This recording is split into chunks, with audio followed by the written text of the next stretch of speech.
it's unbearable, it's unlivable. And people like Christians, especially there, if we talk about Christians, most of them want to leave, not because of any persecution in particular, but it's because it's not easy to live. Welkom bij deze aflevering van RDactueel, waar we vanuit de studio in gesprek gaan met dominee Sara over de huidige ontwikkelingen in de oorlog tussen Israël en Hamas. Good afternoon, Reverend Jack Sara, president of the Bethlehem Bible College. First of all, how are you doing at the moment? Thank you so much. We are actually in a situation where we've never seen before. So a bit tired, a bit overwhelmed, but nothing to compare to our brothers and sisters who are now under the war in Gaza. Yeah. And how is the situation right now in Bethlehem? Bethlehem, since the start of the war on Gaza, had been locked down by the Israeli military. So most of the entrances and the exits to Bethlehem had been cut specifically from other towns in the West Bank. And there's a lot of fear because, you know, what you hear in the news and what you see on the ground sometimes makes people get scared, especially that they're talking about the settlers attacking the people. And,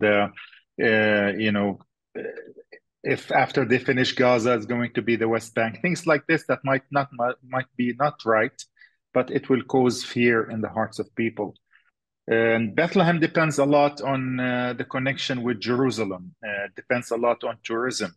So economically, it is now struggling. 70% of the city is being unemployed because of this.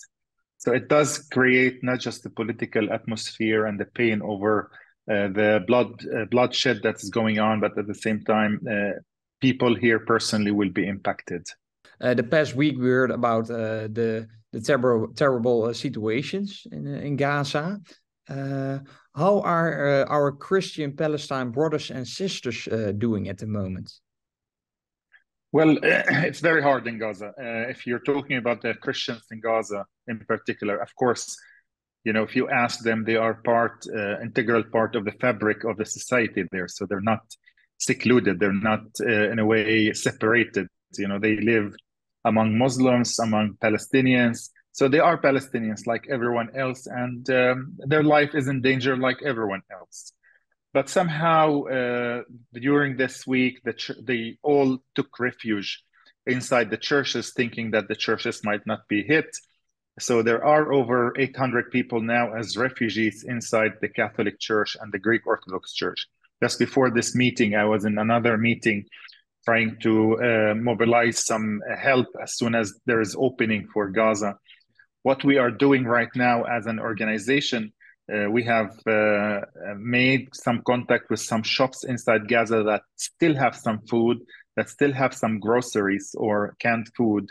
And we are taking on loan, we're taking on loan from them so that they can give to people. And later on, once we are able to send them some money, we will do this. But it is very hard, to be honest with you. I mean, there is this little thing, so it's very little in many ways. It's not that easy.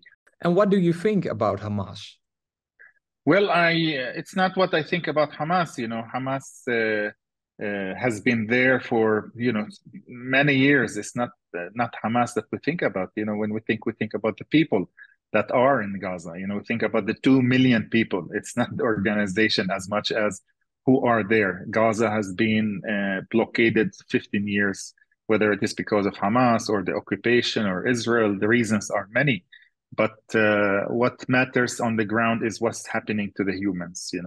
When you talk about 2 million people or more that are like in an open air prison, when you talk about the frustration they have, it's an immense situation that sometimes words is not enough even to describe what's going on. I mean, we live in Bethlehem. We feel it's hard here, it's difficult here.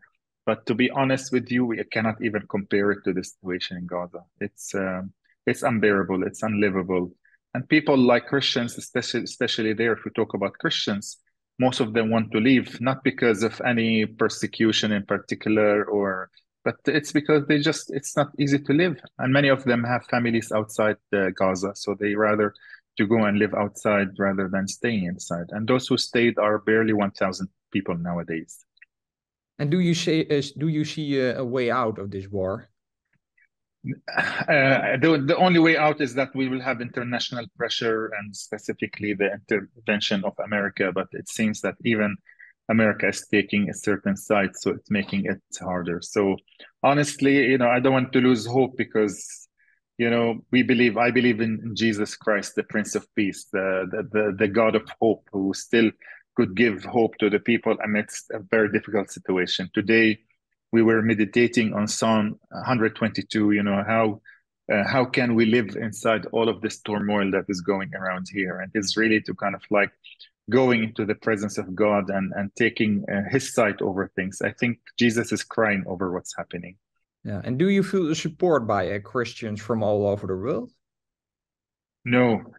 Christians from all over the world are sadly speaking, I'll say, very few are supporting and praying for equally for both the Israelis and the Palestinians.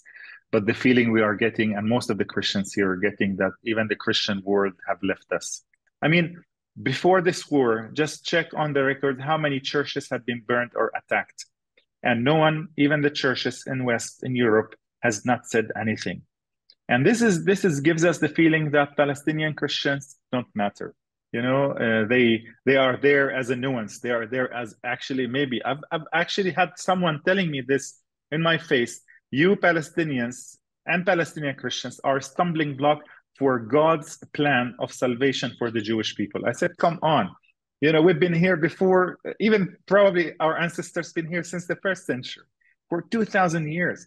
And now you want to uproot us because you think we are an obstacle for God's plan. Here, we think of the church as one church. We don't think there's two peoples for God. And every time we say this, sometimes we're labeled in certain labels. You're anti-Israel, you're anti-this, you're anti-Semitic. And this makes the Christians really here feel pain, feel being abandoned, feel being left alone.